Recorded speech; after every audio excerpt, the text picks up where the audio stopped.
হযরত ওমর কাঁদতে কাঁদতে এবার রাসূলের দরবারে চলে যায়। আল্লাহর রাসূল জিজ্ঞাসা করেন, ওমর কাঁদতে কাঁদতে আসছো কেন, কি ব্যাপার?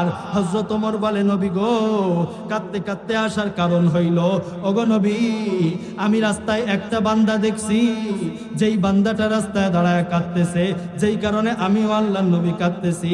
আল্লাহর বান্দার কান্না দেখে আমার কান্না চলে এসেছে।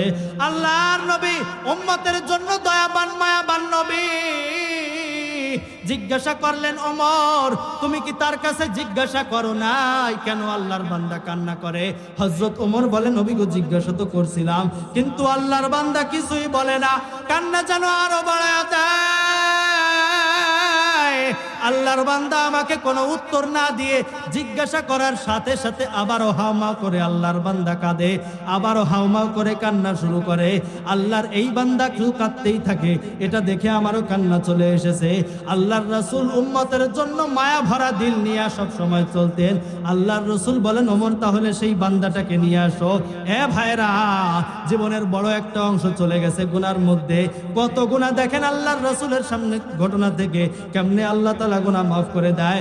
আল্লাহর এই বান্দাকে যখন রাসূলের কাছে নিয়ে আসা হলো, রাসূলের সামনে আবার হাউমাউ করে কান্না শুরু করে, ও নবীজি, আল্লাহ কি আমাকে মাফ করবে? জীবনে যেই পরিমাণ গুনাহ করছি, এই গুনাহ কি আল্লাহ তাআলা আমাকে মাফ করবে? আমার তো মনে হয় না আল্লাহ তাআলা আমার গুনাহগুলো মাফ করে দেবে। আল্লাহর রাসূল জিজ্ঞাসা করলেন, সাহাবী রে, তাহলে একটু বলো দেখি তোমার জীবনে কি এমন গুনাহ যেই গুনার কারণে তোমার মনে হয় আল্লাহ তোমাকে মাফ করবেন না? আল্লাহর রাসূলের সাহাবীর লজ্জায় মাথাটা নিচু হয়ে যায়। এবার নরম আওয়াজে বলতে থাকে, আল্লাহর রাসূল, আমি দুনিয়াতে ছিলাম একজন কাফন চোর। এই দুনিয়াতে আমি কাফন চুরি করতাম। আল্লাহর বান্দাদের কবরে রাখার পর আমি ওই কবরের মধ্য থেকে ওই রাতের মধ্যেই গিয়ে তাদের গা থেকে কাফনের কাপড়গুলা খুলে আনতাম, ওইগুলা আবার বাজারের মধ্যে বিক্রি করতাম। আল্লাহর নবী গো, এইটা হলো আমার জীবনের সব থেকে বড় অপরাধ। এই যে অপরাধের মধ্যে দিয়ে শুরু হয় অপরাধের শুরু। আল্লাহর রাসূল বলেন, তওবা করো, মাফ করে দিবে। এবার আল্লাহর বান্দা বলেন, নবী গো, না, শুধু এত দূর না, আর যেই কারণে আমি কান্না করি সেইটা হচ্ছে সামনের ঘটনা। আল্লাহর রাসূল বললেন, কি তাহলে সেই ঘটনা আমাকে একটু শোনায় দাও। আল্লাহর বান্দারা আল্লাহর রাসূলের সামনে এই সাহাবীর লজ্জায় মাথাটা নিচু হয়ে যায়। আল্লাহর রাসূলের সামনে এই সাহাবী এবার বলতেছে, নবী গো, গত কয়েকদিন আগে যখন কাফন চুরি করতে যাই, কাফন চুরি করতে যাওয়ার পর আমি একটা কবরের মধ্যে যখন নামি, ওই কবরের মধ্যে নেমে আমি দেখতে পাই একটা যুবতীর লাশ, অল্প বয়স্ক, 15-16-20 বছর হবে হয়তো বয়স। ওই যুবতীর লাশ দেখে নিজের মধ্যে আর সামলায় রাখতে পারলাম না। শয়তানের এমন একটা ধোঁকা, আল্লাহর রাসূল নিজেও শুনে হতবাক হয়ে যায়। এটা আবার কেমন কথা? এটা তুমি কেমন কথা বললে সাহাবী? তুমি এত বড় গুনাহ করছো। আল্লাহর রাসূলের এই কথা শুনে সাহাবী মনে করছে, আমার হয়তো আর জীবনে মাফ নাই, আমি হয়তো আর ক্ষমা পাইলাম না। সাহাবী এইবার দৌড়াইতে দৌড়াইতে চলে যায়, দৌড়াইতে দৌড়াইতে একটা পাহাড়ের উপরে চলে যায়। পাহাড়ের উপরে বসে কান্না করতে লাগে। সাহাবা একরাম বলে, হায় হায়, এত বড় খারাপ কাজ আল্লাহর এই বান্দা কেমনে করতে পারলো? আল্লাহর এই বান্দা এত বড় খারাপ কাজ কেমনে করলো? সাহাবা একরামের কাছ থেকেও সাহাবী মনে করলো, আমাকে হয়তো আল্লাহ মাফ করবেন না। রাসূলের যেই কথা তাতেও আল্লাহর বান্দা মনে করে আর মাফ করবে না। কিন্তু এই সাহাবী ছাড় পাত্র না, পাহাড়ের পাদদেশে পাহাড়ের চূড়ায় উঠে 40 দিন পর্যন্ত আল্লাহর দরবারে কাঁদতেই লাগে, কাঁদতেই লাগে, কাঁদতেই লাগে। কাঁদতে কাঁদতে নিজের চোখের মধ্যে দাগ হয়ে যায় আর আল্লাহর কাছে বলে, মালিক, তুমি আমারে মাফ করে দাও। আল্লাহ যেই গুনাহ করেছে জীবনে আর করব না। ও রব, ডাক দেন না আল্লাহ, গুনাহ নিয়ে একটা ডাক দেন আল্লাহ।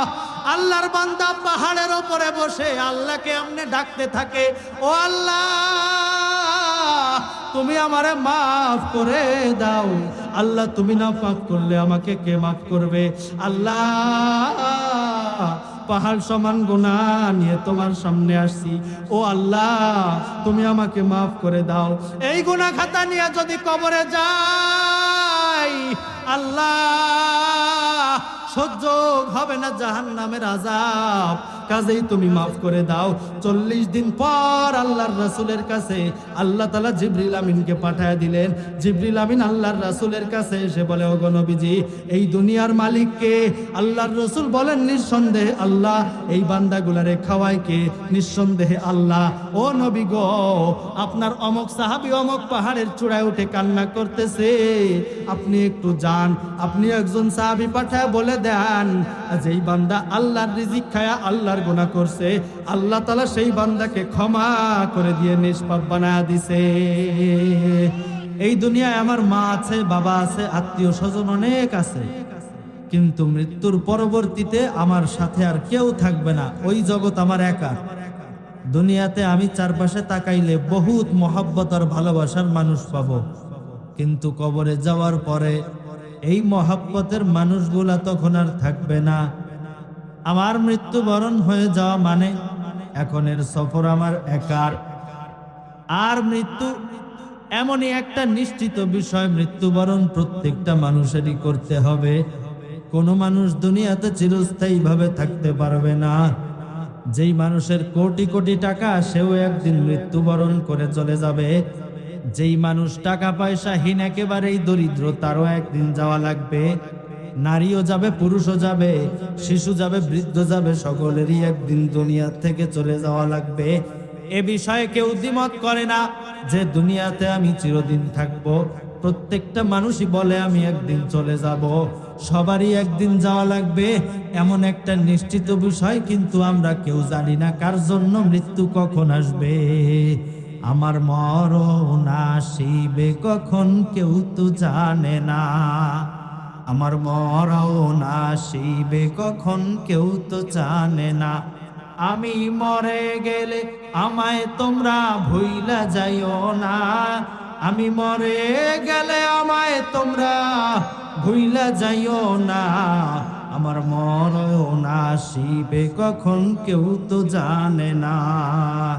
মৃত্যু এমনই একটা নিশ্চিত জিনিস, প্রত্যেকটা মানুষের একদিন মৃত্যুবরণ করতে হবে, কিন্তু কে কখন মৃত্যুবরণ করবে এটা কেউই জানে না।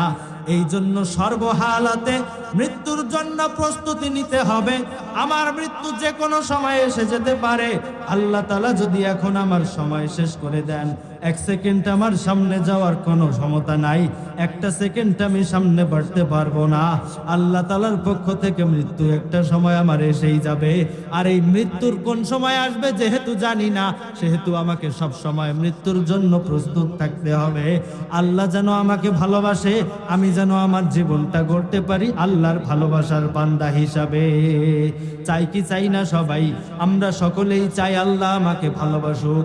আল্লাহ তাআলা কালামে পাকের মধ্যে বলেন, ইন্নাল্লাহা ইউহিব্বুত তাওয়াবিন ওয়া ইউহিব্বুল মুতাতাহহিরিন। আল্লাহ তাআলা কাদেরকে ভালোবাসে? সূরা বাকারার 222 নম্বর আয়াতে আল্লাহ তাআলা বলেন, আমি আমার যেই বান্দাগুলোকে ভালোবাসি তাদের মধ্যে 2টা বান্দা হচ্ছে যারা পবিত্র থাকে, আর আমি আল্লাহর কাছে তওবা করে। সব সময় আল্লাহর কাছে তওবা করতে হবে এবং নিজের জীবনটাকে পবিত্র রাখতে হবে। আল্লাহ বলেন, ইন্নাল্লাহা ইউহিব্বুত তাওয়াবিন, আল্লাহ তাআলা তওবাকারীদেরকে ভালোবাসে, ওয়া ইউহিব্বুল মুতাতাহহিরিন, এবং পবিত্র বান্দাদেরকে ভালোবাসে। পবিত্র আবার 2 ধরনের হবে। একটা হচ্ছে দৈহিক পবিত্রতা, দুনিয়াতে প্রত্যেকটা মানুষ শারীরিকভাবে পবিত্র থাকতে পছন্দ করে, কোনো মানুষই অপবিত্র থাকতে পছন্দ করে না। যেমন একটা মানুষের শরীরের মধ্যে যদি বেশি দুর্গন্ধ থাকে, ময়লা থাকে, তাকে কেউ পছন্দ করে না, এটাই স্বাভাবিক। একটা ছোট্ট বাচ্চার গায়ে যখন ময়লা লেগে যায়, নিজে পরিষ্কার করতে পারে না, ওয়া ওয়া করে কান্না করতে থাকে। তার বাবা, তার মা, তার আত্মীয় স্বজন যারা থাকে সাথে সাথে তাকে পরিষ্কার করায় দেয়, তারাও অপবিত্রতা পছন্দ করে না। কেউই একটু দুর্গন্ধ আর অপবিত্রতা এটা কেউ পছন্দ করে না, সবাই পবিত্রতার পরিচ্ছন্নতা পছন্দ করে। পয়গম্বর হইলেও তার ক্ষেত্রেও এটা মানুষ পছন্দ করে না। যেমন আল্লাহ তাআলার একজন পয়গম্বর ছিলেন হযরত ইয়াকুব আলাইহিস সালাম। হযরত আল্লাহ তাআলার এই দাউদ ইয়াকুব আলাইহিস সালাম, তার জীবনের মধ্যে আল্লাহ তাআলা কত বড় একটা রোগ দিয়েছিলেন। ইয়াকুব আলাইহিস সালাম না, সম্ভবত হযরত দাউদ আলাইহিস সালাম, নামটা আমার ভালো খেয়াল আসতেছে, দাউদ আলাইহিস সালাম। আল্লাহ তাআলা তার শরীরের মধ্যে পচন ব্যাধি দিয়েছিলেন। পুরা শরীরের মধ্যে যখন পোকামাকড় লেগে যায়, তিনি তো আল্লাহর পক্ষ থেকে মনোনীত একজন ব্যক্তি, তিনি হইল পয়গম্বর। মানুষজন এটা বলতেই পারতো যেহেতু আমাদের নবী, কাজেই আমাদের মাঝে থাক, কিন্তু মানুষজন এটা বলে না। পয়গম্বরের স্ত্রী রহিমার কাছে গিয়া বলে, এই রহিমা, তোমার স্বামীর গা থেকে দুর্গন্ধ, আমরা তো এই দুর্গন্ধ সহ্য করতে পারি না, তুমি তাকে নিয়ে যাও আমাদের মাঝ থেকে। ঘর থেকে বের করে নিয়ে একটা রাস্তার পাশে রাখা হয় আল্লাহর পয়গম্বরকে। সেখানেও যখন দুর্গন্ধ বের হয়, পথের পথিকরা বলতে থাকে এখানেও তাকে রাখা যাবে না, আরো দূরে তাকে সরায় নিয়ে যাও। নিয়ে যায় একটা ফাঁকা খোলা ময়দান, ডাঙা, যেখানে মানুষজন চাষ করে। কৃষকেরা বলে তোমার স্বামীর এইখান থেকে নিয়ে যাও। সেখান থেকে নিয়ে যাওয়া, চলে যাওয়া হয় একটা ডাস্টবিনের মধ্যে, সেখানেই তার জীবন কাটতে লাগে। অর্থাৎ কোন মানুষ অপবিত্র, অপর পরিচ্ছন্নতা এটা কেউ পছন্দ করে না, আল্লাহ তাআলাও পছন্দ করেন না। আল্লাহ তাআলা বলেন, বান্দা তুই পবিত্র হ। পবিত্রতা হবে দুই ভাবে, একটা হচ্ছে শারীরিক পবিত্রতা, আর একটা হলো আমলনামা পবিত্রতা। আমার একটা কিয়ামত হবে, আমি একদিন দুনিয়া থেকে চলে যাব, আল্লাহর সামনে আমার দাঁড়ানো লাগবে। আল্লাহর কাছে আমার হিসাবের ময়দানে আমার হিসাব দেওয়া লাগবে। আল্লাহ তাআলা মালিক ইয়াউমিদ্দিন, বিচার দিবসের মালিক হবে আল্লাহ। সেই দিন আল্লাহর কাছে আমার হিসাব দেওয়া লাগবে।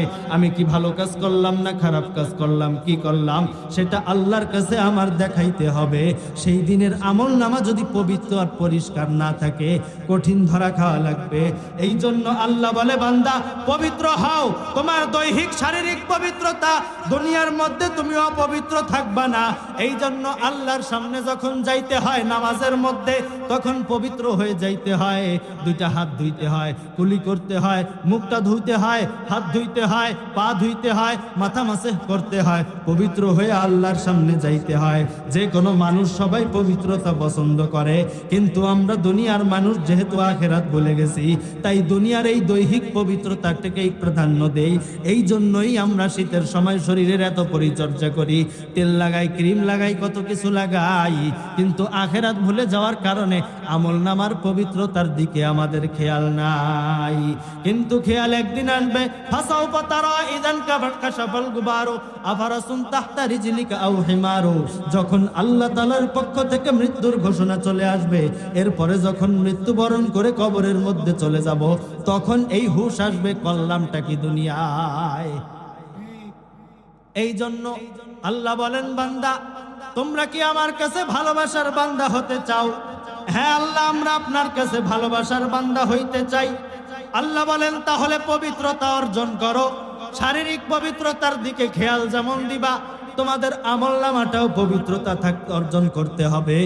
আমলনামার পবিত্রতার আবার দুই সূরত সাধারণভাবে বলি, একটা হচ্ছে পবিত্র করা আর একটা হচ্ছে পবিত্র থাকা। মানে একটা পবিত্র করা আর একটা পবিত্র থাকা। পিছনের জীবনে যেই অপবিত্রতা লেগে গেছে, ওইগুলা থেকে ওইগুলাকে পবিত্র করা, আর সামনের জীবনটা এই গুনাহ থেকে আমলনামাকে পবিত্র রাখা। প্রত্যেকটা মানুষের এই জ্ঞান থাকা দরকার, আমার আমলনামায় যা আছে, ভবিষ্যতে যদি কোনোদিন আমি বেঁচে থাকি, যেই কয়দিন হায়াত পাবো, আমার আমলনামায় আমি কোনো অপবিত্রতা লাগতে দিব না। আর পিছনে যেই আমলনামার মধ্যে গুনাহ লেগে গেছে, এই আমলনামাগুলা আমি পবিত্র করে ফেলবো। একটা হলো পবিত্র করব, আর একটা হলো পবিত্র থাকবো। ভালোভাবে বোঝা দরকার, পবিত্র করব আর পবিত্র থাকবো। করব কোনটা? পেছনের জীবনে যেই গুনাহ হয়েছে। থাকবো কোনটা? সামনে যতদিন বেঁচে থাকবো পবিত্র থাকবো। আর এই পবিত্র থাকার জন্য, আমলনামাকে পবিত্র রাখার জন্য প্রত্যেকটা মানুষের মধ্যে তাকওয়া থাকা দরকার, আল্লাহর ভয় থাকা দরকার। আমলনামাকে পবিত্র রাখতে হলে গুনাহ থেকে বেঁচে থাকা দরকার। একটা মানুষ গুনাহ থেকে বেঁচে থাকার জন্য অন্তরের মধ্যে এক নম্বর আল্লাহর ভয় থাকতে হবে। আর আল্লাহর ভয় কেমনে অর্জন করব? আল্লাহর ভয় অর্জন করার জন্যই রমজান মাস। আল্লাহ তাআলা বলেন, ইয়া আইয়ুহাল্লাযীনা আমানু, হে আমার দুনিয়ার অন্ধ জগতের অটল বিশ্বাসী পাগলরা, তোমরা যারা আমি আল্লাহকে দেখো নাই, অথচ আমি আল্লাহর প্রতি বিশ্বাস স্থাপন করেছো, আমি আল্লাহকে তোমরা মানো। তোমাদের জন্য তাকওয়া অর্জন করার রাস্তা আমি বলে দেই। কুতিবা আলাইকুমুস সিয়াম কামা কুতিবা আলাল্লাযিনা মিন ক্বাবলিকুম লাআল্লাকুম তাত্তাকুন। তোমাদের উপর আমি রমজান মাসের রোজাকে ফরজ করেছি যেমন ভাবে তোমাদের পূর্ববর্তীদের উপর ফরজ করেছিলাম। ও আল্লাহ, একটা মাস এইভাবে না খাওয়ায় রমজানের কষ্ট দ্বারা আমার লাভ কি? আল্লাহ বলেন লাআল্লাকুম তাত্তাকুন, তোমরা তাকওয়া অর্জন করতে পারবা। রমজান মাসের মধ্যে আমি আল্লাহর হুকুম মেনে তোমরা খানা খাইবা না। তোমাদের পেটের মধ্যে পর্যাপ্ত ক্ষুধা, সামনে খাবারের অভাব নাই, অথচ তোমরা খাবার থেকে দূরে থাকতেছো। এইভাবে প্র্যাকটিক্যালি আল্লাহর সাথে আল্লাহর তাকওয়া, আল্লাহর ভয় অর্জন করা আল্লাহ তাআলা এই জন্যই রমজান মাস দান করেছেন। রমজান মাসে তোমরা আমার প্রতি তাকওয়া অর্জন করবা। আল্লাহ তাআলা বলেন, বান্দা এই রমজানে তোমরা তাকওয়া অর্জন করো। রমজান মাসটা আল্লাহ দিয়ে বান্দার জন্য সবকিছু সহজ করে দিয়েছেন। এমনিই তো রমজানের ফজিলত অনেক। আল্লাহর রাসূল সাল্লাল্লাহু আলাইহি ওয়াসাল্লাম বলেন, রমজান আসার সাথে সাথে ফুতিহাত আবওয়াবুল জান্নাহ, জান্নাতের দরজাগুলো খুলে যায়। ওয়াগুল্লিলাত আবওয়াবুন নার, জাহান্নামের দরজাগুলো আল্লাহ বান্দার জন্য বন্ধ করে দেয়। ওই বান্দা যদি রমজান মাসে মৃত্যুবরণ হয় তাহলে তার কবরের আযাব মাফ। যেহেতু জাহান্নামের দরজা বন্ধ, জান্নাতের দরজাগুলা খোলা। আর আল্লাহ তাআলা, আল্লাহর রাসূল অন্য হাদিসে বলেন, যখন বান্দার জন্য রমজান মাস চলেই আসে আল্লাহ তাআলা আসমানের দরজাগুলা খুলে দেয়। মানুষের দোয়াগুলো আল্লাহর কাছে সোজাসুজি উঠতে থাকে। এমনি সময় আসমানের দরজাগুলা বন্ধ থাকে। যখন আমার রাসূল মেরাজে যায়, আল্লাহর রাসূলকে আল্লাহ মেরাজে নিয়ে যায়। মেরাজে যাওয়ার সময় হাদিসের মধ্যে আছে, প্রথম আসমানে যা জিবরাইল কড়া নাড়ে, এই ফেরেশতারা দরজা খোলো। কাকে নিয়ে আসছো? বলে মুহাম্মদকে নিয়ে আসছি। আসমানের দরজাগুলা খুলে দেয়। বান্দা আল্লাহর কাছে দোয়া করার সাথে সাথে আসমানের দরজাগুলা খুলে যায়। রমজান মাস এমনিই অত্যন্ত বরকতি মাস, অত্যন্ত দামি মাস। আর আল্লাহ তাআলা রমজান মাসটা দিয়েছেন আমাদেরকে তাকওয়া অবলম্বন করার জন্য। হে দুনিয়ার গুনাহগার বান্দারা, আমার উম্মত যারা আছো, রমজান মাসে তোমরা তাকওয়া অর্জন করবা। আল্লাহর তাআলা বলেন, আমার কাছে পবিত্র বান্দা পছন্দ। পবিত্র আমলনামা রাখতে হবে। আমলনামা পবিত্র সামনে রাখার জন্য দরকার তাকওয়া। আর এই তাকওয়া অর্জন করার জন্যই হলো রমজান মাস। তোমরা আল্লাহর ভয় অর্জন করো। আল্লাহর ভয় যখন একটা বান্দার মধ্যে ঢুকে যায়, ওই বান্দা তখন তার তাকওয়ার মধ্যে ঢুকতে থাকে। বান্দা যখন তাকওয়ার মধ্যে ঢুকতে থাকে, ওই বান্দা তখন গুনাহ থেকে পবিত্র থাকে। আল্লাহ বলেন, গুনাহ থেকে পবিত্র বান্দা আমার পছন্দ। এই জন্য বান্দা তোমরা গুনাহ থেকে পবিত্র থাকো। গুনাহ থেকে পবিত্র থাকার জন্য তাকওয়া অর্জন করা দরকার। হযরত ওমরের কাছে একদিন একটা আল্লাহর বান্দা জিজ্ঞাসা করে, ও খলিফাতুল মুসলিমিন হযরত ওমর, তাকওয়া কাকে বলে? হযরত ওমর বলেন, একটা কাঁটাদার বাগান, একটা কাঁটাদার গাছওয়ালা একটা বাগান, ওই বাগানের মধ্য দিয়ে চিকন একটা রাস্তা, তুমি এখন ওই রাস্তা দিয়ে হেঁটে যাবা। বলো তো তুমি কেমনে যাবা?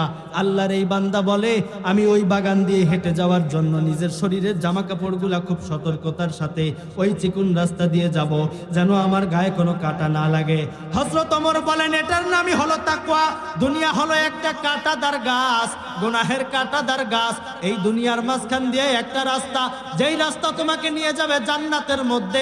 আর এই রাস্তা দিয়ে তুমি যখন যাবা, নিজেকে খুব সতর্ক করে নিবা, নিজেকে খুব সংযত করে নিবা, অর্থাৎ গুনাহ থেকে বেঁচে থাকবা, গুনাহ যেন তোমাকে না ধরে। তাকওয়া যদি একটা মানুষের মধ্যে ঢুকে যায়, ওই মানুষগুলা আল্লাহর কাছে বড় প্রিয় হয়ে যায়। দুনিয়ার সব একদিকে চলে যায়। তাকওয়া করার জন্য কোরআনী একটা সমাজ দরকার।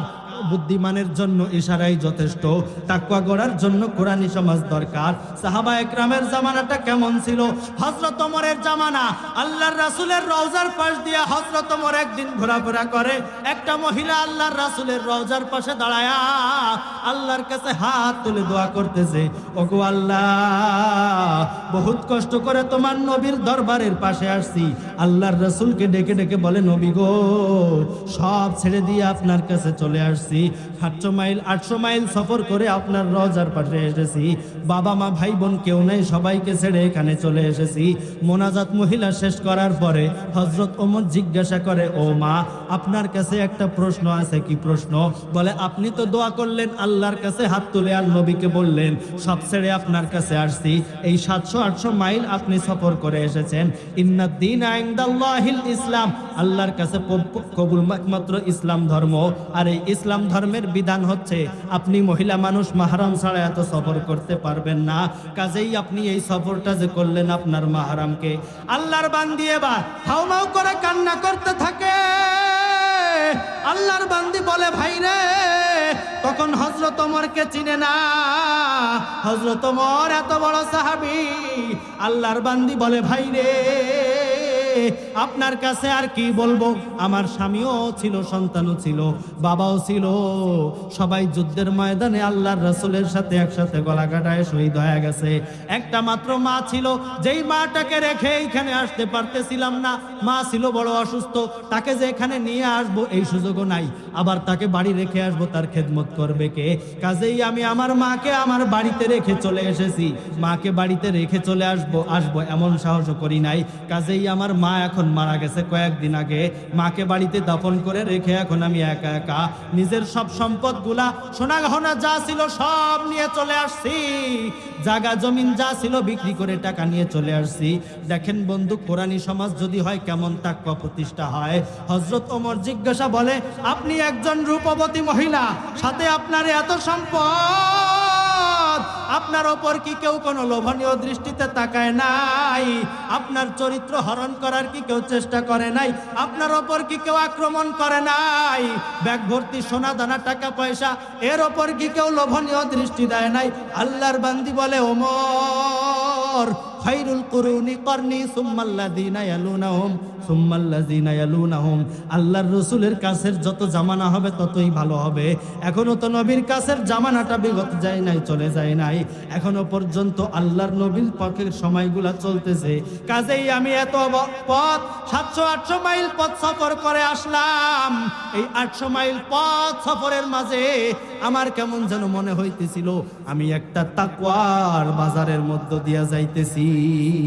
এই জন্য দিনের শাসন দরকার, এই জন্য দিনের বিধান দরকার, আল্লাহর পক্ষে থাকা দরকার, রাসূলের পক্ষে থাকা দরকার, আল্লাহর ইসলামের বাস্তবায়ন করা দরকার। আল্লাহর দিন যেন এই জমিনে বাস্তবায়ন হয়। সবাই রাজি আছি তো? সকলে প্রত্যেক দিন 2 রাকাত করে আল্লাহর কাছে নফল নামাজ পড়বেন, সলাতুল হাজাত। আল্লাহ, এইবার আমরা চাই আমাদের দেশে যেন একটা শরিয়া স্টেট কায়েম হয়ে যায়, একটা শান্তি আর শৃঙ্খলাবদ্ধ একটা সমাজ কায়েম হয়। সকলে বলি আমিন। এই জন্য একটা মানুষের মধ্যে যখন তাকওয়া ঢুকে যায়, আল্লাহ বলেন আমি পবিত্র বান্দাদেরকে পছন্দ করি। পবিত্র বান্দা একটা দৈহিক পবিত্রতা, আর একটা হচ্ছে আমলের পবিত্রতা। আমলের পবিত্রতা হবে 2 ভাবে। একটা হচ্ছে পূর্বের গুনাহ যা আছে সেগুলা মাফ করব তওবার দ্বারা, আর একটা ভবিষ্যতের গুনাহ যেন আর না হয় সেই চেষ্টা করব। আর ভবিষ্যতে গুনাহ হবে না একমাত্র তাকওয়া যদি ভিতরে ঢুকে যায়, আল্লাহর ভয় যদি ঢুকে যায়। যখন যদি পকেটে টাকাও না থাকে, আমি হাজারো দরিদ্র হইতে পারি, আল্লাহর ভয় যদি একবার ঢুকে যায়, টাকার প্রলোভন আমার কাছে আর কিছু মনে হবে না। তখন আমি শুধু সামনের দিকে যাইতে থাকবো, আর মনে হবে যেন জান্নাতটা আমি দেখতে পারতেছি। আল্লাহ তাআলা বলেন, হে দুনিয়ার মানুষেরা, তোমাদের মধ্যে যখন তাকওয়া বাস্তবায়ন হয়ে যাবে, লাফাতাহনা আলাইহিম বারাকাতিম মিনাস সামাই ওয়াল আরদ, তখন আমার পক্ষ থেকে আসমান জমিনের সব বরকত তোমাদের জন্য দিয়ে দেওয়া হবে। এই জন্য আসমান জমিনের বরকত আজকে নাই। এই যে মুরব্বীরা, আমরা তো শুনি, দেখি নাই, মুরব্বীরা কয় আগে একবারই ইলিশ মাছ রান্না করলে 5 বাড়ি ঘেরান পাওয়া গেছে, আমরা সেই দিন দেখি নাই। এখন পাওয়া যায় না কেন? আগে বিলের মাছে, নদীর মাছে যেই স্বাদ ছিল, এখন তো সেই স্বাদ পাই না। আগে এতটুকু জমিনে সার ছাড়া যেই পরিমাণ ফসল হয়েছে, এখন তা হতেই চায় না। কেন হয় না? আগে এত বৃষ্টি হয় নাই, এখন এত বৃষ্টি হয়। আগে শিলা বৃষ্টি হয় নাই, এখন এত বৃষ্টি হয় কেন? আগে এত রোদ হয় নাই, এখন এত রোদ হয় কেন? আল্লাহ বলেন, দুনিয়ার মানুষ যদি তাকওয়া থেকে সরে যাও, আমি আসমান এবং জমিনের বরকত সব বন্ধ করে দেব। বান্দা, তুমি তাকওয়ার মধ্যে ঢুকে যাও। লাফাতাহনা আলাইহিম বারাকাতিম মিনাস সামা সামাই ওয়াল আরদ, আসমান জমিনের বরকতের দরজা আমি খুলে দেব। এই জন্য তাকওয়া অর্জন করো, গুনাহ থেকে বেঁচে থাকো, নিজের আখিরাতটা গড়ো। তাকওয়া যদি কোনো বান্দার মধ্যেও এসে যায়, তাকওয়া যদি কোনো বান্দা অর্জন করতে পারে, উদ্দেশ্য যদি সামনে এসে যায়, তখন সে সেই পথে পা দেয় না। দেখেন হযরতের ওমরের জামানার আর একটা রাখালের ঘটনা। একটা রাখাল আর কেমন হইতে পারে? হযরত ওমরের জামানা, হযরত ওমর একদিন রাস্তার মধ্য দিয়ে যায়। তাকওয়া অর্জন করলে গুনাহ থেকে কেমনে বেঁচে থাকা যায়? হযরত ওমর একদিন মরুভূমির মধ্য দিয়ে যাইতেছে কোথাও, হঠাৎ করে হযরত ওমর এই মরুভূমির মধ্যে পিপাসায় দিলটা ফেটে যায়। মরুভূমির সফর আর কেমন হইতে পারে? দীর্ঘ পথ সফর করার পর হযরত ওমর যখন কোথাও কোনো পানি পায় না, এখন হযরত ওমরের দিলটা ফেটে যাইতেছে, কলিজায় ফাটল ধরে যাইতেছে। পানি পান করার জন্য হযরত ওমর ছটপট ছটপট করতে আছে। হযরত ওমর এইবার দেখে দূরে একটা রাখাল কয়েকটা বকরি চড়াইতেছে। এবার হযরত ওমর চিন্তা করলো, ওই রাখালের কাছে গিয়ে আমি একটু দুধ দহন করে পান করতে চাইবো। এবার যখন হযরত ওমর রাখালের কাছে চলে যায়, রাখালের কাছে গিয়া বলে, এই রাখাল ভাই, আমি অত্যন্ত তৃষ্ণার্ত, অত্যন্ত পিপাসার্ত, তোমার কাছে একটা জিনিস চাইবো, দিবা নাকি? বলে, কি চাও বলো? আমার কাছে কিন্তু পানি নাই। বলে, তোমার বকরি থেকে একটু দুধ দহন করে দিবা, আমি পান করব, একটু পিপাসাটা মিটাইবো, না হলে আমার মৃত্যুর সম্ভাবনা আছে, মৃত্যু হয়ে যাইতে পারে, আমার বুকটা ফেটে যাইতেছে।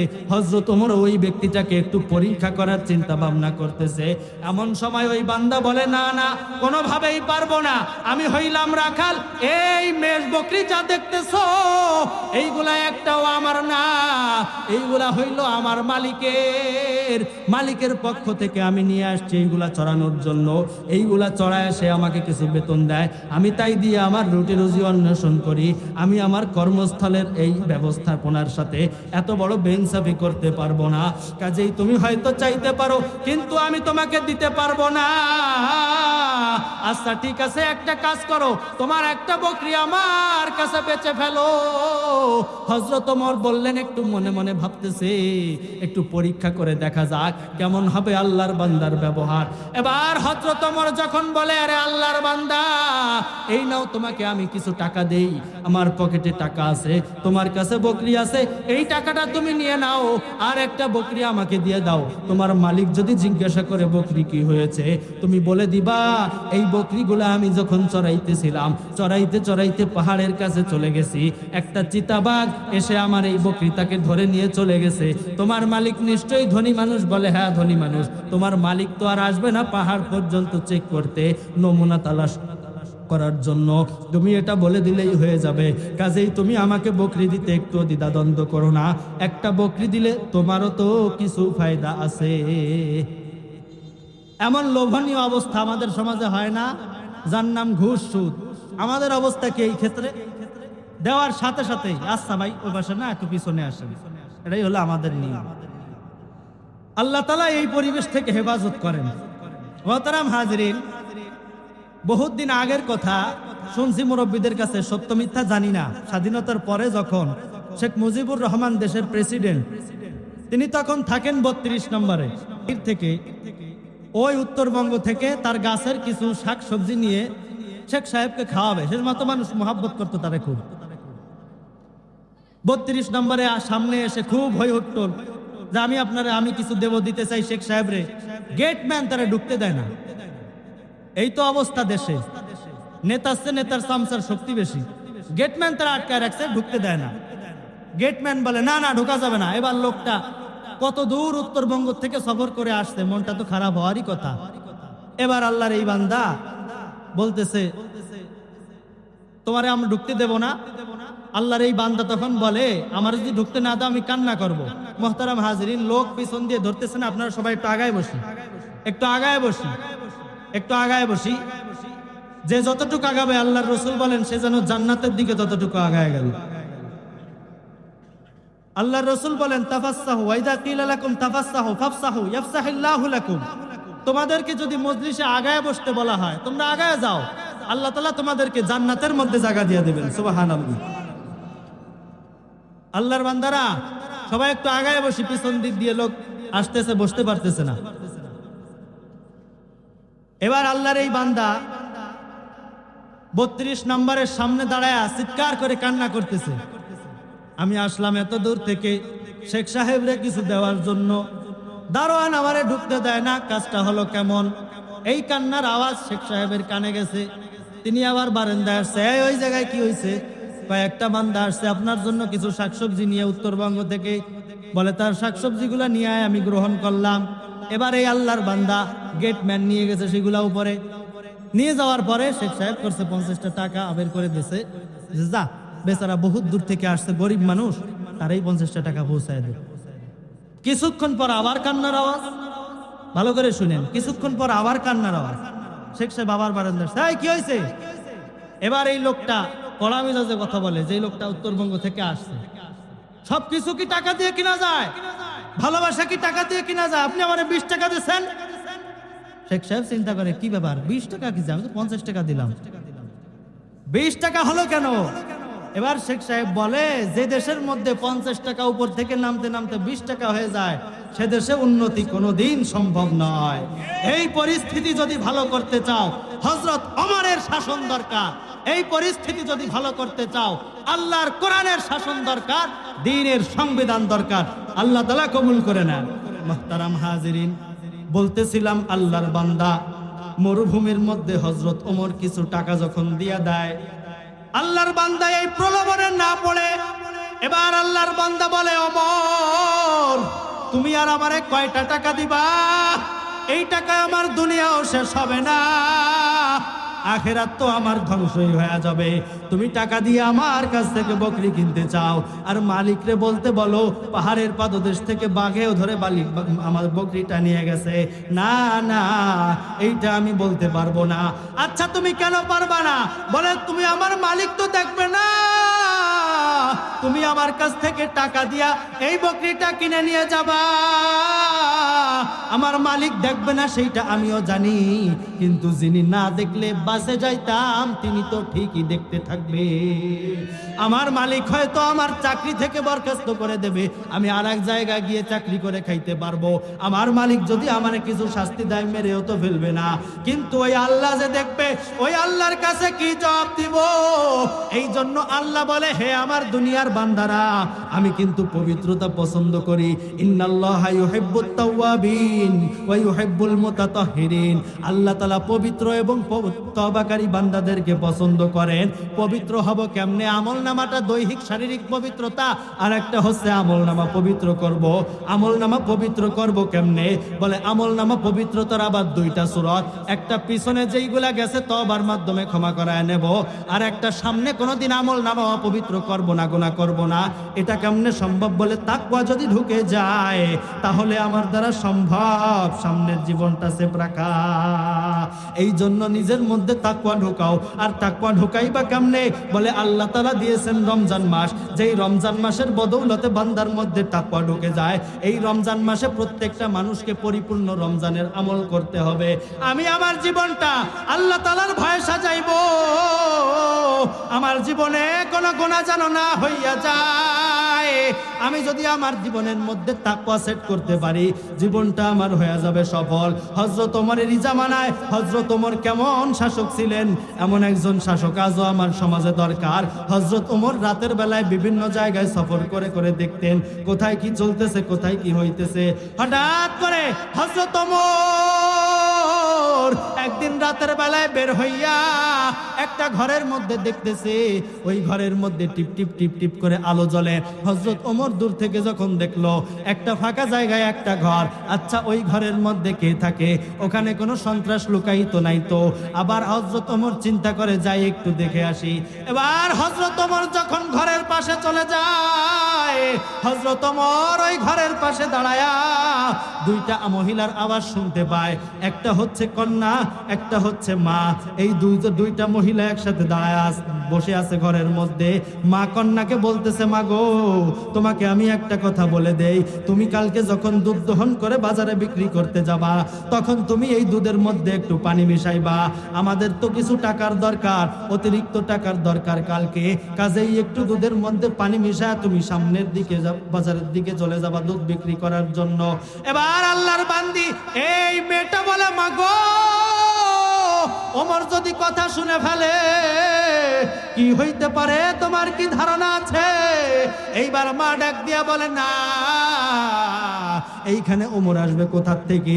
ওমর শোনার তো কোনো সুযোগ নাই, ওমর তো আমার কথা শুনতে পারবে না।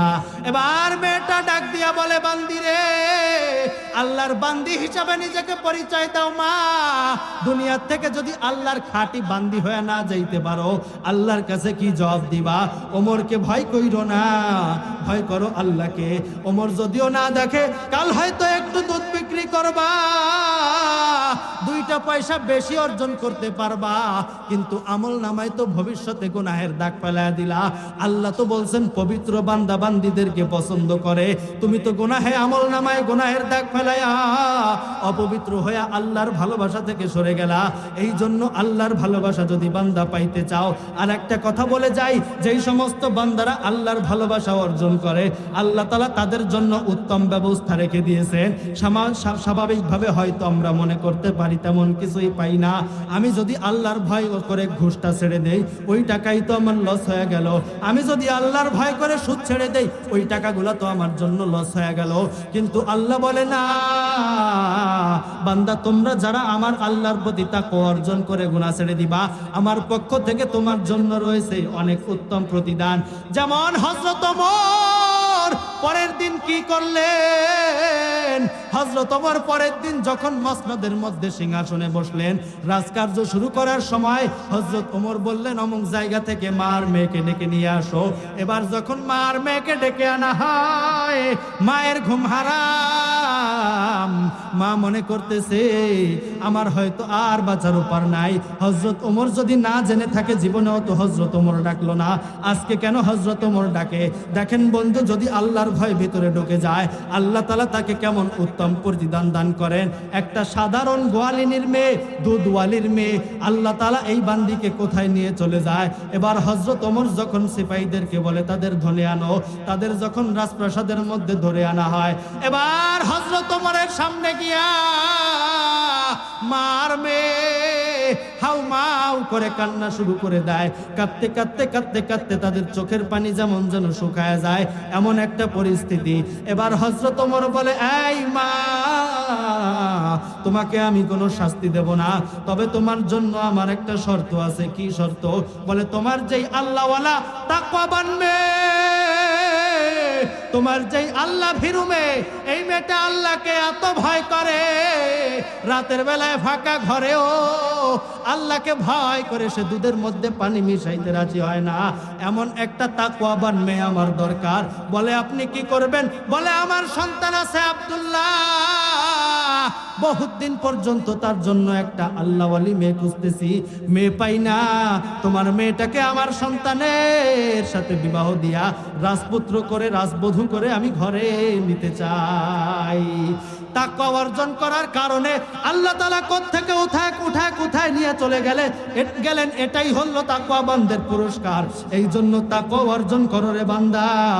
আল্লাহ বলেন, তওবাকারীদেরকে পছন্দ করি, তাকওয়াবানদেরকে পছন্দ করি, পবিত্র বান্দাদেরকে পছন্দ করি। আমলনামা পবিত্র রাখার জন্য শর্ত হচ্ছে তাকওয়া অর্জন করা। এই জন্য তাকওয়া অর্জন করলে সামনের গুনাহ তো আর হবে না, ঠিক না? কিন্তু সমস্যা তো আর একটা, পিছনে যে গুনাহ রয়ে গেছে, বহুত গুনাহ পিছনে। কোন মানুষ বুকে হাত দিয়ে বলতে পারবে না যে আমি আমার জীবনে করি নাই কোনো গুনাহ। মাঝে মাঝে দেখা যায় কেউ কেউ বুকে থাবড়ায় আর কয় আমার জীবনে একটা গুনাহ করি নাই। আপনারা দেখছেন হয়তো অনেকে। এই জন্য প্রত্যেকের জীবনে যেহেতু কিছু গুনাহ আছে, ভবিষ্যতের গুনাহ তো করবো না, তাকওয়া দ্বারা মাফ হয়ে যাবে। তাকওয়া দ্বারা ভবিষ্যতের গুনাহগুলা যেন আমরা মোচন করতে পারি। আর এই দুনিয়ায় পিছনের জীবনে যেই গুনাহ করছি, এগুলার হবে কি? এইগুলার জন্য তো আল্লাহর সামনে বিচারের ময়দানে দাঁড়াইতে হবে। ভবিষ্যতে যদি আমি কোনো গুনাহ করি, এইগুলা তো আমি তাকওয়া দ্বারা ঠেকা দিলাম। কিন্তু পিছনের জীবনে আমার যে অঢেল গুনাহ, এই গুনাহগুলা আল্লাহর সামনে থেকে আমি কেমনে মোচন করব? আল্লাহর সামনে যায় তো আমার দাঁড়াইতে হবে। আল্লাহর সামনে তো আমি দাঁড়াবই। ওয়াল বাসি বাদাল মাউত, মৃত্যুর পরে তো আমার পুনরুত্থিত হইতেই হবে। আমি তো আল্লাহর সামনে গিয়ে আবারও দাঁড়াবো। একটা দিন তো আমার হায়াত শেষ হয়ে যাবে। একটা নির্দিষ্ট টাইম দিয়ে তো আমাকে আল্লাহ তাআলা দুনিয়াতে পাঠিয়েছেন। এই দুনিয়া থেকে যখন চলে যাব আল্লাহর সামনে তখন গিয়া পেছনের জীবনের জন্য কি উত্তর দিব? আল্লাহ বলেন, বান্দা তোমার পেছনের জীবনের গুনাহ মাফ করানোর সুযোগ আছে। আমি আল্লাহ তো বড় দয়াবান, আমি আল্লাহ কোনো বেইনসাফি করি না। ও বান্দা, তোমাকে আমি কত ভালোবাসি জানো? আল্লাহ তাআলা বান্দাকে কত ভালোবাসেন। এই দুনিয়ার মধ্যে শ্রেষ্ঠত্ব দান করেছেন আল্লাহ তাআলা বান্দাকে। আশরাফুল মাখলুকাত হইলাম আমরা, আমাদেরকে আল্লাহ তাআলা শ্রেষ্ঠত্ব দান করে দুনিয়াতে পাঠিয়েছেন। ও বান্দা, তোমরা হইল দুনিয়ার মধ্যে শ্রেষ্ঠ জাতি।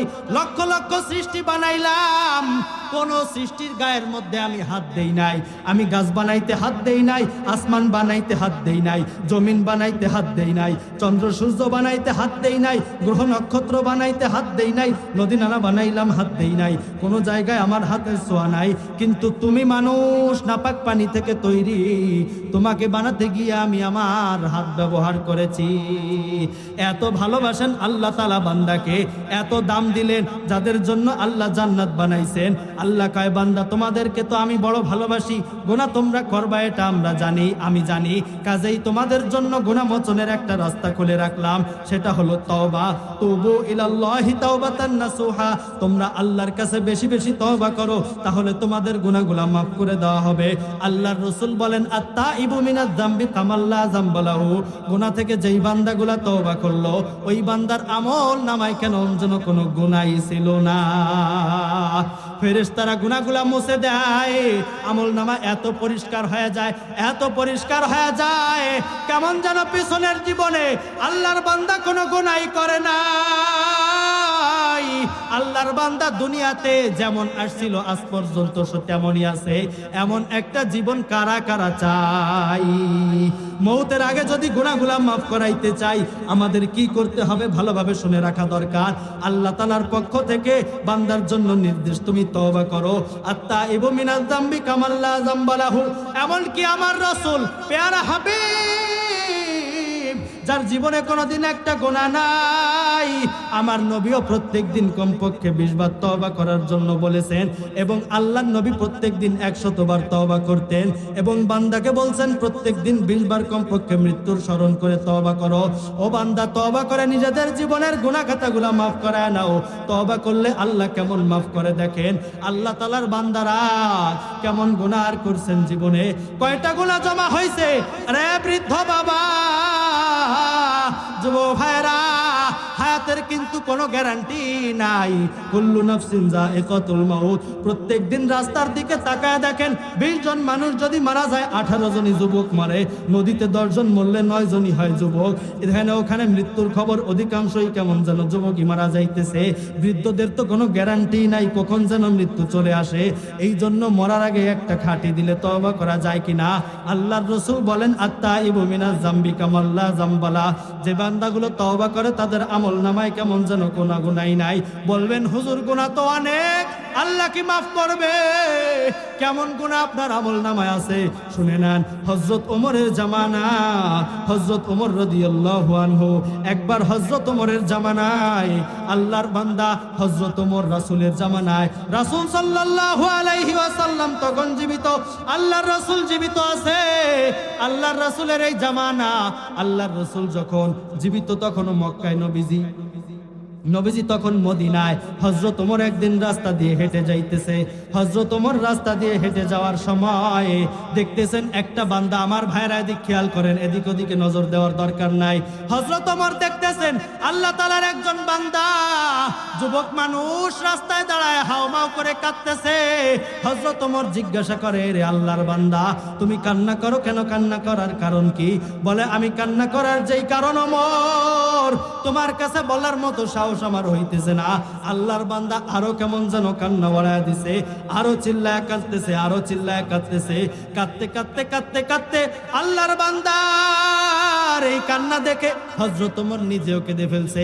অনেক সময় মানুষের কান্না দেখলে নিজেরও কান্না আসে, এমন ভাবে কাঁদতেছে। হযরত ওমর নিজেও কান্না শুরু করছে। হযরত ওমর কাঁদতে কাঁদতে এবার রাসূলের দরবারে চলে যায়। আল্লাহর রাসূল জিজ্ঞাসা করেন, ওমর ওমর কাঁদতে কাঁদতে আসছো কেন, কি ব্যাপার?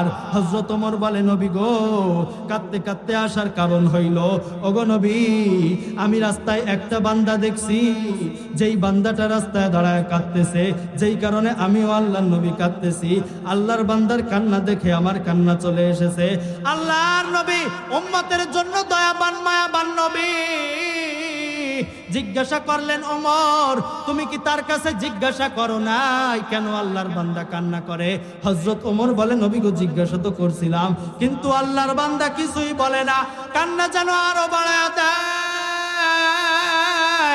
আল্লাহর বান্দা আমাকে কোনো উত্তর না দিয়ে জিজ্ঞাসা করার সাথে সাথে আবারও হাউমাউ করে আল্লাহর বান্দা কাঁদে, আবারও হাউমাউ করে কান্না শুরু করে। আল্লাহর এই বান্দা কেউ কাঁদতেই থাকে, এটা দেখে আমারও কান্না চলে এসেছে। আল্লাহর রাসূল উম্মতের জন্য মায়া ভরা দিল নিয়ে সব সময় চলতেন। আল্লাহর রাসূল বলেন, ওমর, তাহলে সেই বান্দাটাকে নিয়ে আসো। ভাইরা, জীবনের বড় একটা অংশ চলে গেছে গুনার মধ্যে। কত গুনাহ দেখেন আল্লাহর রাসূলের সামনে ঘটনা থেকে কেমনে আল্লাহ তাআলা গুনাহ মাফ করে দেয়। আল্লাহর এই বান্দাকে যখন রাসূলের কাছে নিয়ে আসা হলো, রাসূলের সামনে আবার হাউমাউ করে কান্না শুরু করে, ও নবীজি, আল্লাহ কি আমাকে মাফ করবে? জীবনে যেই পরিমাণ গুনাহ করছি, এই গুনাহ কি আল্লাহ তাআলা আমাকে মাফ করবে? আমার তো মনে হয় না আল্লাহ তাআলা আমার গুনাহগুলো মাফ করে দেবে। আল্লাহর রাসূল জিজ্ঞাসা করলেন, সাহাবী রে, তাহলে একটু বলো দেখি, তোমার জীবনে কি এমন গুনাহ যেই গুনার কারণে তোমার মনে হয় আল্লাহ তোমাকে মাফ করবেন না? আল্লাহর রাসূলের সাহাবীর লজ্জায় মাথাটা নিচু হয়ে যায়। এবার নরম আওয়াজে বলতে থাকে, আল্লাহর রাসূল, আমি দুনিয়াতে ছিলাম একজন কাফন চোর। এই দুনিয়াতে আমি কাফন চুরি করতাম। আল্লাহর বান্দাদের কবরে রাখার পর আমি ওই কবরের মধ্য থেকে ওই রাতের মধ্যেই গিয়ে তাদের গা থেকে কাফনের কাপড়গুলা খুলে আনতাম, ওইগুলা আবার বাজারের মধ্যে বিক্রি করতাম। আল্লাহর নবী গো, এইটা হলো আমার জীবনের সব থেকে বড় অপরাধ। এই যে অপরাধের মধ্যে দিয়ে শুরু হয় অপরাধের শুরু। আল্লাহর রাসূল বলেন, তওবা করো, মাফ করে দিবে। এবার আল্লাহর বান্দা বলে, নবী গো, না, শুধু এত দূর না, আর যেই কারণে আমি কান্না করি সেইটা হচ্ছে সামনের ঘটনা। আল্লাহর রাসূল বললেন, কি তাহলে সেই ঘটনা আমাকে একটু শোনায় দাও। আল্লাহর বান্দারা আল্লাহর রাসূলের সামনে এই সাহাবীর লজ্জায় মাথাটা নিচু হয়ে যায়। আল্লাহর রাসূলের সামনে এই সাহাবী এইবার বলতেছে, নবী গো, গত কয়েকদিন আগে যখন কাফন চুরি করতে যাই, কাফন চুরি করতে যাওয়ার পর আমি একটা কবরের মধ্যে যখন নামি, ওই কবরের মধ্যে নেমে আমি দেখতে পাই একটা যুবতীর লাশ, অল্প বয়স্ক, 15-16-20 বছর হবে হয়তো বয়স। ওই যুবতীর লাশ দেখে নিজের মধ্যে আর সামলায় রাখতে পারলাম না। শয়তানের এমন একটা ধোঁকা, আল্লাহর রাসূল নিজেও শুনে হতবাক হয়ে যায়। এটা আবার কেমন কথা? এটা তুমি কেমন কথা বললে সাহাবী? তুমি এত বড় গুনাহ করছো। আল্লাহর রাসূলের এই কথা শুনে সাহাবী মনে করছে, আমার হয়তো আর জীবনে মাফ নাই, আমি হয়তো আর ক্ষমা পাইলাম না। সাহাবী এইবার দৌড়াইতে দৌড়াইতে চলে যায়, দৌড়াইতে দৌড়াইতে একটা পাহাড়ের উপরে চলে যায়। পাহাড়ের উপরে বসে কান্না করতে লাগে। সাহাবায়ে কেরাম বলে, হায় হায়, এত বড় খারাপ কাজ আল্লাহর এই বান্দা কেমনে করতে পারলো? আল্লাহর এই বান্দা এত বড় খারাপ কাজ কেমনে করলো? সাহাবায়ে কেরামের কাছ থেকেও সাহাবী মনে করলো, আমাকে হয়তো আল্লাহ মাফ করবেন না। রাসূলের যেই কথা তাতেও আল্লাহর বান্দা মনে করে আর মাফ করবে না। কিন্তু এই সাহাবী ছাড়ার পাত্র না। পাহাড়ের পাদদেশে পাহাড়ের চূড়ায় উঠে 40 দিন পর্যন্ত আল্লাহর দরবারে কাঁদতেই লাগে, কাঁদতেই লাগে, কাঁদতেই লাগে। কাঁদতে কাঁদতে নিজের চোখের মধ্যে দাগ হয়ে যায়। আর আল্লাহর কাছে বলে, মালিক, তুমি আমারে মাফ করে দাও। আল্লাহ, যেই গুনাহ করেছে জীবনে আর করব না। ও রব, ডাক দেন না আল্লাহ, গুনাহ নিয়ে একটা ডাক দেন আল্লাহ। আল্লাহর বান্দা পাহাড়ের উপরে বসে আল্লাহকে এমনি ডাকতে থাকে, ও আল্লাহ, তুমি আমারে মাফ করে দাও। আল্লাহ, তুমি না মাফ করলে আমাকে কে মাফ করবে? আল্লাহ, পাহাড় সমান গুনাহ নিয়ে তোমার সামনে আসছি, ও আল্লাহ, তুমি আমাকে মাফ করে দাও। এই গুনাহ খাতা নিয়ে যদি কবরে যাই, আল্লাহ, সহ্য হবে না জাহান্নামের আযাব, কাজেই তুমি মাফ করে দাও। 40 দিন পর আল্লাহর রাসূলের কাছে আল্লাহ তাআলা জিবরিল আমিনকে পাঠায় দিলেন। জিবরিল আমিন আল্লাহর রাসূলের কাছে এসে বলে, ওগো নবীজি, এই দুনিয়ার মালিক কে? আল্লাহর রাসূল বলেন, নিঃসন্দেহে আল্লাহ। এই বান্দাগুলারে খাওয়ায় কে? নিঃসন্দেহে আল্লাহ। ও নবী গো, আপনার অমুক সাহাবী অমুক পাহাড়ের চূড়ায় উঠে কান্না করতেছে, আপনি একটু যান, আপনি একজন সাহাবী পাঠায় বলে দেন, যেই বান্দা আল্লাহর রিজিক খায়া আল্লাহর গুনাহ করছে, আল্লাহ তাআলা সেই বান্দাকে ক্ষমা করে দিয়ে নিষ্পাপ বানায় দিছে। এবার নিজের দিকে একটু তাকান, আপনি আমি কি এত বড় খারাপ কাজ করেছি? খারাপ কাজ তো অবশ্যই করেছি, জীবনে খারাপ কাজের অভাব নাই, কিন্তু এত বড় তো করি নাই। কাজেই আল্লাহ বলেন, লা তাকুনাতু মির রাহমাতিল্লাহ। ও আমার দুনিয়ার গুনাহগার বান্দারা, ও আমার এতিম উম্মত, আল্লাহকে দেখো নাই? আমি নবীও তোমাদেরকে রেখে চলে আসলাম, আমি নবীকেও পাও নাই। কাজেই আল্লাহর পক্ষ থেকে কিন্তু তওবার দরজা খোলা আছে।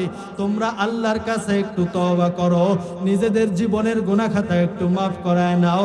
আল্লাহর বান্দা প্রত্যেকে যার যার স্থান থেকে চিন্তা করেন, আমি আজ যেই বাড়িতে থাকি, এই বাড়িতে তো একটা সময় আমার দাদা থাকতো, আমার দাদি থাকতো, আমার বাবাও তো ছিল, তারা এখন কোথায় গেল? আমার হয়তো সিরিয়াল একেবারেই কাছে চলে এসেছে, তাদের কথা তো এখন একটু মনেও পড়ে না, তাদেরকে তো এখন একটু স্মরণও করি না। ও আল্লাহর বান্দারা, আমি আপনিও এভাবে চলে যাব। কুল্লু নাফসিন যায়িকাতুল মাউত, প্রত্যেকটা মানুষকেই, প্রত্যেকটা নফসকেই একদিন মৃত্যুবরণ করতে হবে, আল্লাহর দরবারে হাজিরা দিতে হবে, দুনিয়ার হায়াত শেষ করে চলেই যাইতে হবে। এই দুনিয়া চিরদিন থাকার জায়গা না, দুনিয়ায় কিন্তু চিরদিন থাকতে পারবো না। আরে আমার আর কি শক্তি, আমার আর কি পাওয়ার? ফেরাউনের মতো শক্তি, সাদ্দাদের মতো পাওয়ার, হারুন সাদ্দাদের মতো পাওয়ার, এমন বড় বড় কাফের যারা ছিল, তাদের বিন্দু পরিমাণ পাওয়ারও তো আমার নাই। তারাই তো দুনিয়ার থেকে ধরাশায়ী হয়ে অপমান হয়ে চলে গেছে, অপদস্থ হয়ে চলে গেছে। আমরাও তো আল্লাহ ডাকে সাড়া দিয়ে একদিন চলে যাইতে হবে। আল্লাহর সামনে কেমনে দাঁড়াবো? আল্লাহর সামনে জবাব দিব কি? এই জন্যই তো আল্লাহর রাসূল বলেন, বান্দারা, দুনিয়ার থেকে আল্লাহর কাছে হিসাব দেওয়ার আগে নিজের একটু হিসাব মিলায় নিও। কবরের মধ্যে কিন্তু হিসাব মেলানোর জায়গা না, পুলসিরাত আখিরাত হিসাব মেলানোর জায়গা না, হিসাব মিলানোর জায়গা হইল দুনিয়া। এই দুনিয়ার থেকে হিসাব মিলা যাইও, আর সুযোগ পাবা না। আল্লাহর পক্ষ থেকে ডাক যখন চলে আসবে, আজরাইল এসে খপ করে জানটা তোমার ধরে ফেলবে, নিয়ে যাবে তোমাকে। তখন তোমার কি অবস্থা হবে? কবরের মধ্যে আত্মীয় স্বজন সবাই তোমাকে রেখে দেবে। তোমার যদি নেক আমল হয়, আল কবরু রাউযাতুম মিন রিয়াজিল জান্নাহ, আল্লাহর রাসূল বলেন তোমার জন্য কবরটা হবে জান্নাতের বাগান, তাহলে তো তুমি শান্তিতে থাকতে পারবা। আর যদি তুমি গোনা নিয়ে কবরে যাও, কবরের দুই পার্শ্বের মাটির চাপ সহ্য করার ক্ষমতা নাই। কবরের মধ্যে সাপ, এক একটা ঠোকর দেওয়ার সাথে সাথে 70 থেকে 99 হাত নিচে চলে যাবা, বিচ্ছুগুলা চলে আসবে, আমার শরীরটা পচে যাবে, আযাবের ফেরেশতারা কবরে ভরে যাবে, আল্লাহ তাআলার জাহান্নামের ওই আগুন আমার কবরের মধ্যে লাগায়া দেওয়া হবে। গোনা নিয়ে কবরে গেলে কি অবস্থা হবে? এরপরে তো বাদ আছে পুলসিরাত, হাসর, মিজান। সেখানে যাওয়ার পরে কি হবে? হাসরের ময়দানে আমার মাথার 1 বিঘা তো পরে থাকবে সূর্য। এই সূর্যের তাপে মাথার চাড়াগুলা টাস টাস করে ফেটে যাবে, মাথার মধ্যে দিয়ে ভাতের মাড়ের মতো এই ঘিলুগুলা পড়তে থাকবে, আমার নাক চোখবে এই ঘিলুগুলা পড়তে থাকবে। স্মরণ করো সেই কঠিন দিনের কথা। ওরে, এই বুঝি আমার মৃত্যু হয়ে গেল, আমার জীবন হয়তো এই শেষ হয়ে গেল। বড়ই পাতা দিয়া এই তো আমারে গোসল করাইলো, এই তো আমারে সাদা 3খানা কাপড় পরায়া দিল, এই তো আমার জানাজায় দাঁড়াইলো, এই তো আমাকে কবরের মধ্যে রেখে দিল। এই বুঝি চাপ দেয় মাটিতে, এই বুঝি আযাব ভরে যায়। এইভাবে আল্লাহকে একটু স্মরণ করে তওবা করো। নিজের জীবনের কি অবস্থা হবে, আল্লাহর সামনে কি দাঁড়াইতে পারবো? যদি গুনাহ নিয়ে আল্লাহর সামনে যাই, দাঁড়ানোর আল্লাহর বান্দা কোনো ক্ষমতা নাই। আল্লাহ কি না দিছে আমাদেরকে? আল্লাহ বলে, বান্দা দুনিয়ায় তো সবই দিলাম। আলাম নাজআল লাহু আইনাইন ওয়া লিসানান ওয়া শাফাতাইন। বান্দা তোমাকে দুইটা চোখ কি আমি আল্লাহ দিছি না? তোমার জিহ্বাটা কি আমি আল্লাহ দেই নাই? স্বয়ং সম্পূর্ণ কি তোমাকে আমি আল্লাহ করি নাই? এত কিছু দিলাম, এত কিছু দিলাম, এত নিয়ামত দিলাম। দুনিয়ায় কত গুনাহ করছো, সব ঢেকে ঢেকে রাখছি। মানুষের সামনে প্রকাশ করে তোমাকে অপমান করি নাই, তোমাকে অপদস্থ করি নাই, তোমাকে আমি মানুষের সামনে তোমাকে অপদস্থ করি নাই। কিন্তু বান্দা তুমি আমাকে দিলা কি? দুনিয়ায় যখন গেলা সব পাইছো, মাঝখান থেকে আমি আল্লাহকেই ভুলে গেছো।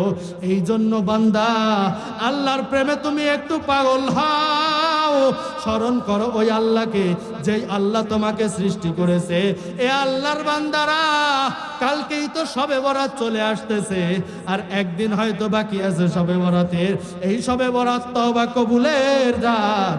এই রাতে আল্লাহর কাছে তওবা করবা। আল্লাহর কাছে তওবা করে খাটি দিলে দুনিয়ার থেকে নিজের গুনাহগুলা ক্ষমা করানো যায় কিনা? আল্লাহর কাছে তওবা করে যদি ক্ষমা করাইতে পারো, হাসরের মাঠে গুনাহমুক্ত উঠতে পারবা। জাহান্নামের আযাব থেকে তুমি বেঁচে যাবা। জাহান্নামের ভয়াবহ আযাবের জন্য, আযাব থেকে বাঁচার জন্য দরকার তওবা আর চোখের পানি। জাহান্নামের কেমন ভয়াবহ আযাব আল্লাহর রাসূল হাদিসের মধ্যে বলে, জাহান্নামের মধ্যে আল্লাহ তাআলা হাসরের ময়দানে দেখা যাবে, একটা পাশে জাহান্নাম বাঁধা থাকবে ৭০,০০০ লাগাম লাগাইয়া, ৭০,০০০ শিকল দিয়ে জাহান্নামকে টেনে রাখা হবে। প্রত্যেকটা শিকলের গোড়ায় গোড়ায় আবার ৭০,০০০ ফেরেশতা। এত বিশাল বিশাল ফেরেশতা, যাদের পা হচ্ছে জমিনে, মাথা হইল আসমানে। এই ফেরেশতাগুলা জাহান্নামকে টেনে রাখতে পারে না। জাহান্নাম সামনের দিকে দৌড়ায় চলে আসে আর বলে, আল্লাহ, তোমার এই গুনাহগার বান্দাগুলাকে আমার পেটের মধ্যে দাও। যারা নামাজ পড়ে নাই, রোজা রাখে নাই, হজ করে নাই, যাকাত দেয় নাই, যারা আল্লাহর রাসূলের তরিকায় চলে নাই, সুন্নাত মানে নাই, ওয়াজিব মানে নাই, এই বান্দাগুলারে আমার পেটের মধ্যে দাও। আল্লাহ তখন জাহান্নামকে সরায় রাখবে। ফেরেশতারা পারে না টেনে ধরে রাখতে, চোখের পানি দিয়ে বলবে ছিটায় দাও। ছিটায় দিলে জাহান্নাম দৌড়ায় ভাগতে থাকবে। এই জন্য একটু চোখের পানি ফেলায়া জীবনের মধ্যে একটা তওবা করো রে বান্দা, পিছনের গুনাহগুলা মাফ হয়ে যায়। আর খাঁটি দিল রাখো, তাকওয়া অর্জন করে যেন বাকি জীবন তওবা কবুলের জন্য, বাকি জীবন আমল নামাটা পবিত্র রেখে আমরা চলতে পারি। আল্লাহর রাসূল বলেন, তোমাদের তওবা করলে আমল নামায় কোনো গুনাহই থাকে না। এই জন্য আমরা খাঁটি দিলে কারা কারা তওবা করতে রাজি আছি? আল্লাহ তাআলা দুনিয়া থেকে আমাদেরকে তওবা করে যাওয়ার তৌফিক দেন। আমরা আল্লাহর কাছে কেঁদে কেঁদে তওবা করব, আল্লাহ আমাদেরকে তুমি মাফ করে দাও। কাল মরে গেলে এই তওবাই যেন কবুলিয়াতের তওবা হয়। আর গুনাহগার থাকতে চাই না, আমলনামাটা পরিষ্কার পবিত্র করে দাও, আমিন। যা কিছু বললাম, আল্লাহ তাআলা আমাদেরকে